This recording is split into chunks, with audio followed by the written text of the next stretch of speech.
What's up, everyone? So today I want to talk about gauges. Now, back in 2010, when I finished the LS swap in my Nova, I installed Autometer ultralight gauges. And while I never had any problems with them, I felt that the LSA swap was the perfect time to upgrade, to modernize, and to, I don't know, throw something that was just a little bit more pizzazz in the car. So naturally, I needed a boost gauge, and one thing that I didn't like about the ultralights was the lighting. The lighting on those was just abysmal. They came with incandescent bulbs. I tried to install some cheap LEDs. They didn't work. So I decided to upgrade again to something a little bit more modern, something a little bit more flashy. And this was the perfect time to do it. So let's check it out.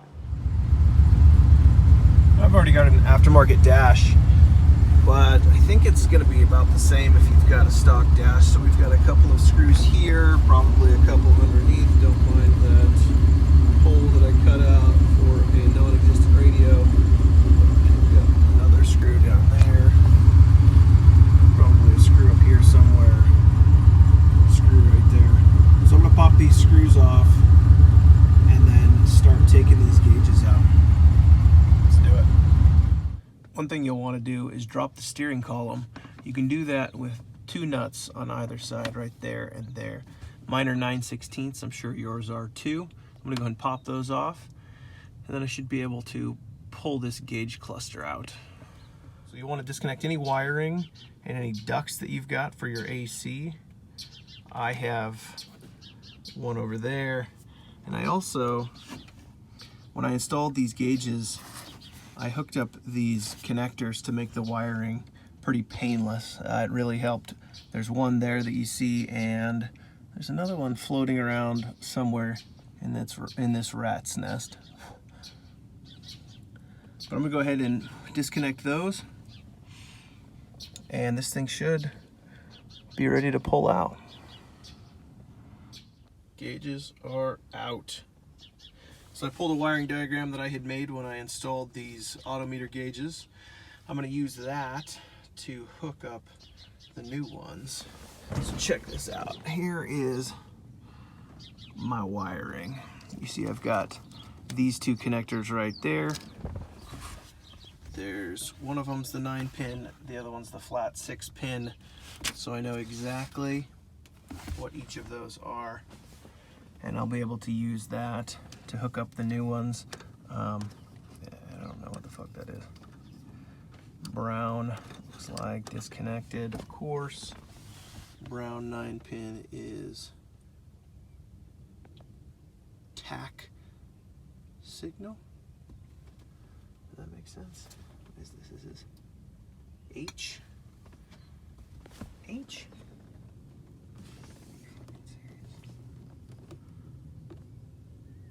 Can't see this, it's blurry. H. Brown. Disconnected. It says tach signal. So then what's white? Which is J. I must have H and J. Okay, H is actually brown, which is tach signal.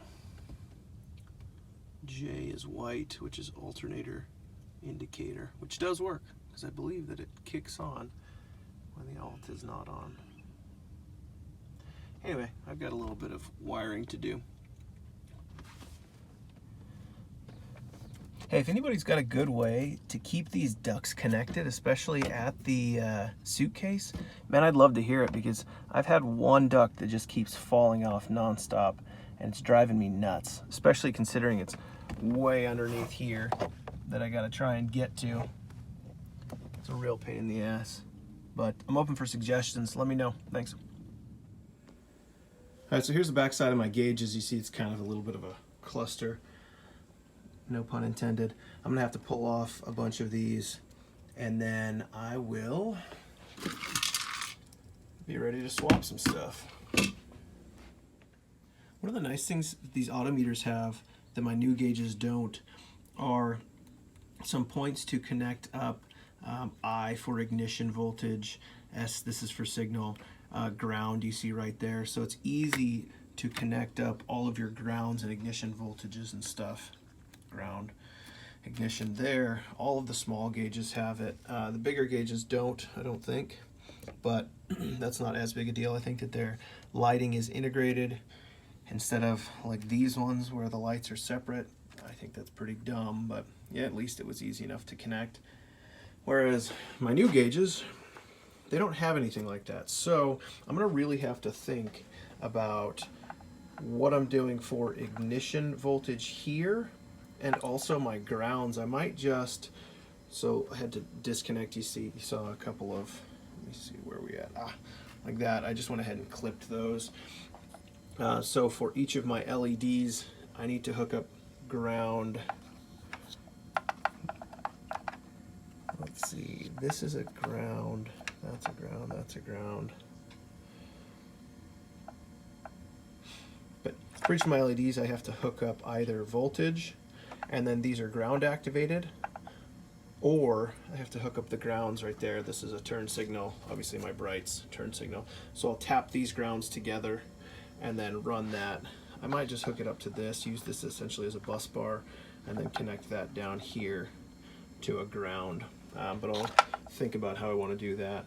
And then I'm going to clip all of these and connect them all together here. I've got signal wires, and I can connect the signal wires on the back side. My speedo for the Autometer, when I went with the T56, I ended up just going, might have actually been when I did the LS swap. Anyway, I ended up going with a GPS speedo, and the reason for that was the output on the T56, possibly the 4L80, was not giving me an accurate reading for my speedo, because I had a mechanical speedo before.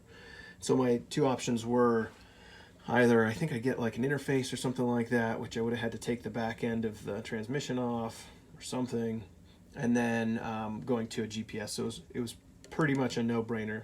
Now the GPS for the Autometer ultralights goes to a module which I have behind my driver's kick panel, and then from that module goes here. So it's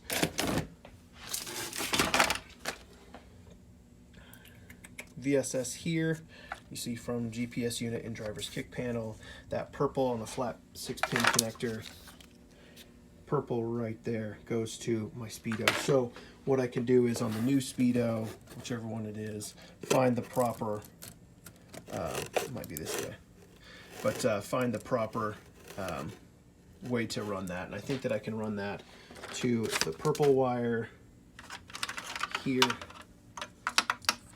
and then connect the other side of this connector, solder that into the GPS unit for the new gauges.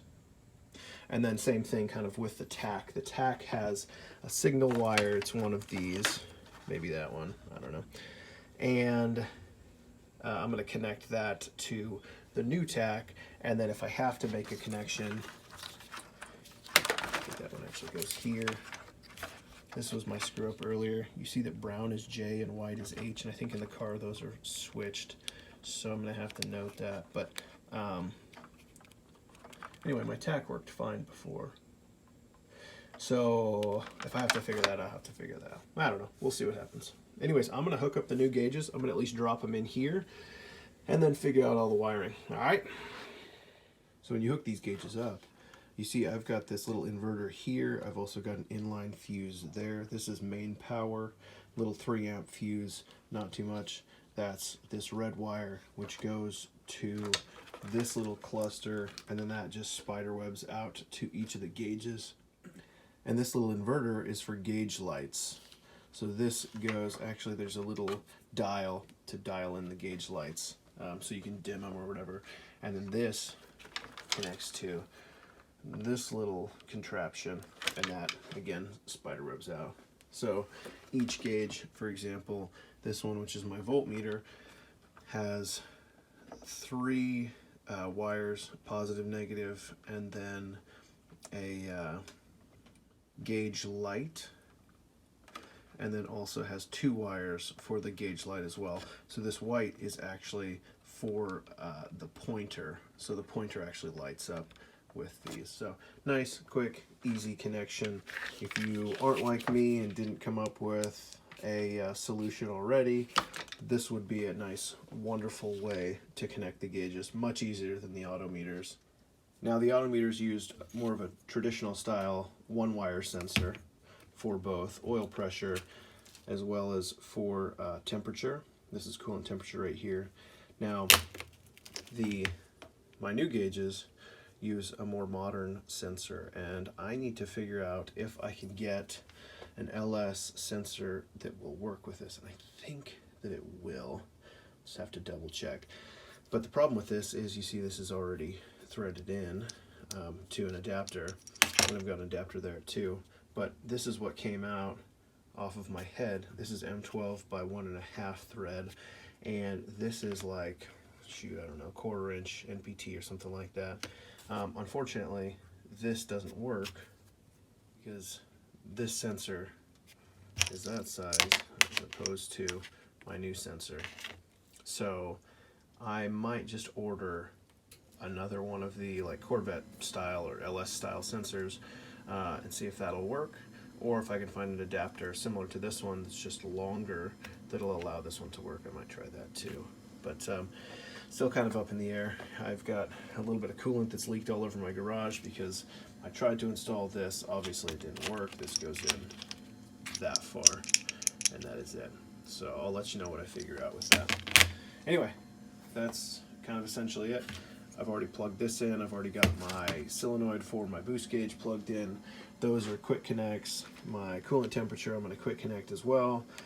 GPS, still got to figure out the fuel gauge, and my tach should be hooked up, should be ready to rock. And then finally a little GPS unit that just plugs in here to the speedo itself. I'll run that where the other GPS unit is. The Autometer GPS speedo used like a separate box that read the signal from the GPS and then translated that for the speedo. This is direct, so that's quite nice. But I'm still gonna have to get into my driver's side kick panel to get that box out so that I can send it to whoever decides to buy my old gauges. Alright, I quickly wanted to go over the 3 sensors under the hood. So first up, attached with an arc clamp here to the supercharger, is the boost sensor. That is tapped into the front of the supercharger case. It's kind of hard to see because of the fuel line, but that is boost reference for the bypass solenoid. Second up, back here, as I had mentioned before, you see there is the adapter that I drilled out nice and carefully, and that is for coolant temperature. And then finally, up behind the supercharger lid here, down in that valley, is the oil pressure. I'm not gonna show it. I can't show it because it's buried under some stuff. You'll just have to trust me that it's there. It was a pain in the ass to install. Now the cool thing about these is these came with these quick connect fittings. All the sensors have those, which is wonderful. And those, the wiring is essentially long enough to get under the hood, and there's quick connect wiring at the gauges as well. So all I had to do was find a spot in the firewall to either drill. I think I found one that was open that I had filled with a grommet, and I just poked a hole in the grommet or used a new grommet. I don't know. But I was able to run those quickly and easily with quick connect fittings. So without further ado, let's go take a look at the Speedhut gauges. Yeah, I'm sure some of you folks could have figured that out when you saw the backs of these and the wiring. You know, the thing that I love about these is not just that they look incredible, but the wiring is dead simple. You know, as I mentioned before, you've got quick connects for all of the gauges, for the power, for the ignition, for the ground, for the lighting. All that stuff is quick connect, so you only have to make a couple of connections. I was able to integrate this into the existing pigtails that I've got, which made it super easy. Only 2 connections really that I had to make, plus actually the sensor wires. I ended up just running those directly to my gauges. But you know, I mean, again, those things are quick connects. They're super easy to do. So pulling this thing back out is just a matter of minutes, which I absolutely love. You see I've got the fuel gauge integrated with the speedo. It's also got turn signals and the high beam indicator. I went ahead and just disconnected my LEDs that I had put in here, and I'm running those. Just kind of felt it would be simpler and easier. And the reason that I've got that fuel gauge integrated with that speedo, which is wonderful, is to keep a 6-gauge setup. I went with a boost gauge that goes up to 20 PSI. I'm running about 9.5 max. You know, if I could do it again, I probably would go with a vacuum and boost gauge, just so I can kind of see where vacuum and boost is. This thing really doesn't move. This needle doesn't really move until I really get on it, which obviously is fairly often, but not all the time.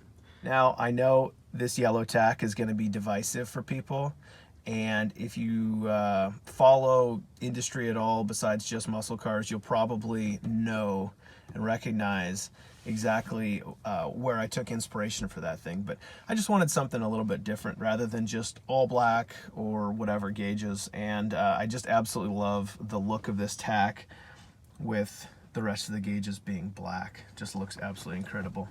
Let's fire it up. I'll show you how they work. There we go. Love it, love it, love it. So cool. Awesome thing is, voltmeter, you don't have to worry about running a separate wire to 12 volts. It just takes the signal from the 12 volt signal, which is awesome. Water temperature, as I mentioned, you know, it's got that modern sensor, the 2-wire sensor.